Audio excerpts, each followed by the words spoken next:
सभी प्राथमिक स्तर के शिक्षकों को मिलने जा रहा है टैबलेट। टैबलेट क्रय हेतु राज्य शिक्षा केंद्र मध्य प्रदेश भोपाल के द्वारा दिशा निर्देश जारी कर दिए गए हैं। यह लेटर है भोपाल दिनांक 23/11/2022 यानी 23 नवंबर को इसके लिए दिशा निर्देश जारी किए गए हैं।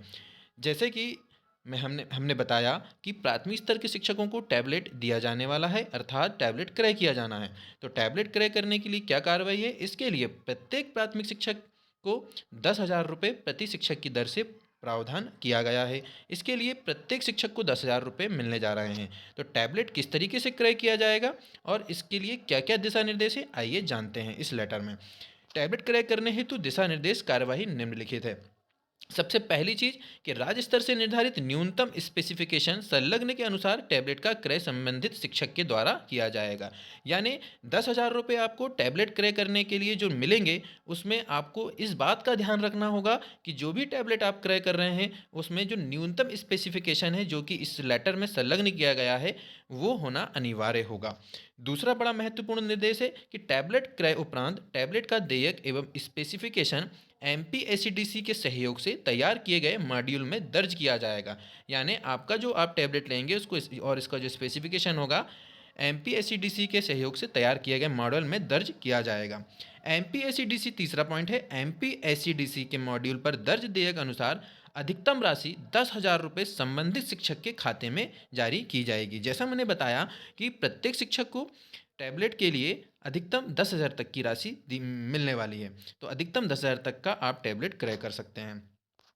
टैबलेट की कार्यशीलता अवधि 4 वर्ष मानते हुए राज्य स्तर से 4 वर्ष तक टैबलेट को ट्रैक किया जाएगा। यानी आप जो टैबलेट खरीद लेंगे क्रय करेंगे उसकी अवधि 4 वर्ष माना गया है, अर्थात वो 4 वर्ष तक उसको ट्रैक किया जाएगा। इसके पश्चात है ना, 4 वर्ष तक टैबलेट को ट्रैक किया जाएगा। इसके पश्चात टैबलेट का मूल्य शून्य माना जाएगा, अर्थात 4 वर्ष के पश्चात टैबलेट का उपयोग शिक्षक के द्वारा स्वयं के कार्य हेतु किया जा सकेगा। अर्थात इस पॉइंट का अर्थ यह है कि 4 वर्ष तक इस टैबलेट से आप शासकीय कार्य को करेंगे, यानी स्कूल के जो भी कार्य जैसे कि ऑनलाइन टीचिंग करना, प्रशिक्षण देना, बच्चों को कुछ दिखाना डिजिटल पोर्टल में, इस तरीके के जो भी कार्य शासकीय कार्य होंगे आप केवल 4 वर्ष तक उन्हीं कार्यों को करेंगे, क्योंकि आपका जो टैबलेट है वो ट्रैक किया जाएगा 4 वर्ष तक। परंतु 4 वर्ष के पश्चात आपका जो टैबलेट की जो वैल्यू होगी वो शून्य होगी, अर्थात उसके पश्चात आप टैबलेट का इस्तेमाल स्वयं के लिए भी कर सकते हैं, अर्थात आपके निजी काम भी उसमें आप कर सकते हैं। अगला 5वां पॉइंट है, 4 वर्ष की समय सीमा में यदि टैबलेट क्षतिग्रस्त या गुम हो जाता है, यानी 4 वर्ष के अंदर क्रय करने के पश्चात 4 वर्ष के अंदर यदि आप टैबलेट को क्षतिग्रस्त यानी नुकसान पहुंचता है या गुम जाता है तो निर्धारित स्पेसिफिकेशन का टैबलेट शिक्षक के द्वारा स्वयं के व्यय से क्रय किया जाएगा। अर्थात 4 वर्ष तक आपका यदि टैबलेट क्षतिग्रस्त होता है या गुम होता है तो उतना ही स्पेसिफिकेशन वाला आपको टैबलेट स्वयं लेना होगा, स्वयं के खर्चे से आपको क्रय करना होगा।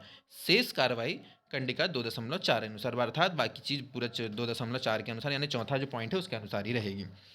अगला 6वां पॉइंट है, शिक्षक के द्वारा 4 वर्ष बाद टैबलेट का उपयोग स्वयं के द्वारा किया जा सकेगा, जो कि हम बता चुके हैं। अतः अतिरिक्त राशि लगाकर उच्च स्पेसिफिकेशन के टैबलेट क्रय किए जा सकते हैं। फिर आप चाहें तो 4 वर्ष के पश्चात आप उच्च स्पेसिफिकेशन का अतिरिक्त राशि लगाकर आप खरीद भी सकते हैं, क्योंकि वो आपका निजी उपयोग के लिए भी मान्य होगा। राज्य स्तर से अधिकतम राशि 10,000 रुपये ही जारी की जा सकेगी। और एक बात का बड़े स्पेशल हमको ध्यान रखना है कि राज्य स्तर से आप जब टैबलेट लेंगे तो आपको अधिकतम 10,000 की राशि ही जारी होगी, इससे ज़्यादा की राशि आपको प्राप्त नहीं होगी। जिन शिक्षकों की बड़ा महत्वपूर्ण पॉइंट है 7वां, उसको आप बहुत ध्यान से देखिएगा। जिन शिक्षकों की सेवानिवृत्ति अवधि 2 वर्ष से अधिक है और उनके द्वारा टैबलेट अनिवार्यतः क्रय किया जाएगा। यानी ऐसे हमारे प्राथमिक शिक्षक जिनकी सेवानिवृत्ति अभी 2 वर्ष से ज़्यादा है, मतलब सेवानिवृत्त उनका होने का जो टाइम जो बचा है वो 2 वर्ष से यदि ज़्यादा है तो उनको टैबलेट लेना अनिवार्य होगा, अर्थात 2 वर्ष से कम वालों के लिए अनिवार्य नहीं है, उनको थोड़ी छूट दी जा रही है। टैबलेट की समयावधि की गणना टैबलेट के क्रय दिनांक से की जाएगी और टैबलेट की समयावधि जो 4 वर्ष की मानी गई है वो जब आप टैबलेट खरीदेंगे उसका जो क्रय दिनांक होगा उससे ही उसको मान्य किया जाएगा। यदि शिक्षक टैबलेट क्रय करने के पश्चात 4 वर्ष की समयावधि के पूर्व सेवानिवृत्त हो जाते हैं तो शेष समयावधि के लिए राशि रुपये 2500 प्रति वर्ष की दर से राशि जमा करनी होगी। लेकिन यदि 4 वर्ष से पहले कोई शिक्षक सेवानिवृत्त होता है, मान लीजिए 3 वर्ष के पश्चात होता है, तो आपको 2500 रुपये की राशि जमा करना होगा, वापस जमा करना होगा, और तभी वो आपका टैबलेट आपका होगा। उदाहरण के लिए यदि शिक्षक के द्वारा 3 वर्ष टैबलेट का उपयोग किया जाता है तो राशि 2500, यदि 2 वर्ष टैबलेट उपयोग किया जाता है तो राशि 5000 की राशि जमा करनी होगी। फिर आपको इतनी राशि जमा करनी होगी। यदि आप 2 वर्ष उपयोग करते हैं तो आपको 2500, 3 वर्ष उपयोग करते हैं तो आपको 2500 की राशि जमा करनी होगी। यदि आप 2 वर्ष टैबलेट का उपयोग करते हैं तो आपको 5000 की राशि जमा करना होगा। इस तरीके से विस्तृत दिशा निर्देश जो जारी किए गए हैं ये बहुत ही महत्वपूर्ण है। और 8वां पॉइंट बड़ा महत्वपूर्ण पॉइंट है कि ऐसे शिक्षक जिनकी सेवानिवृत्ति की अवधि 2 वर्ष से कम है, ऐसे शिक्षकों को टैबलेट क्रय करना वैकल्पिक होगा। यानी 2 वर्ष से कम है तो वो टैबलेट क्रय कर भी सकते हैं और नहीं भी कर सकते हैं। वैकल्पिक होने का अर्थ यह है। अतः प्राथमिक शाला के कार्यरत शिक्षकों के द्वारा 15 दिसंबर 2022 तक टैबलेट क्रय की कार्यवाही पूर्ण करने हेतु आवश्यक दिशा निर्देश करने का कष्ट करें, जिससे 31 दिसंबर तक राशि संबंधित शिक्षक के खाते में जारी की जा सके। यानी सभी कलेक्टर को ये आदेश जारी करे गए हैं कि जो टैबलेट क्रय करना है उसकी जो कार्यवाही है उसमें डेडलाइन भी दे दी गई है कि 15 दिसंबर तक आपको टैबलेट क्रय करना है और 31 दिसंबर तक इसकी राशि आपको मिल जाएगी। तो सभी प्राथमिक शिक्षक इस कार्रवाई को पूर्ण करें। उम्मीद करते हैं कि आज की इस वीडियो से आप सभी को बहुत जानकारी मिली होगी, जो जानकारी आपको पसंद आई होगी।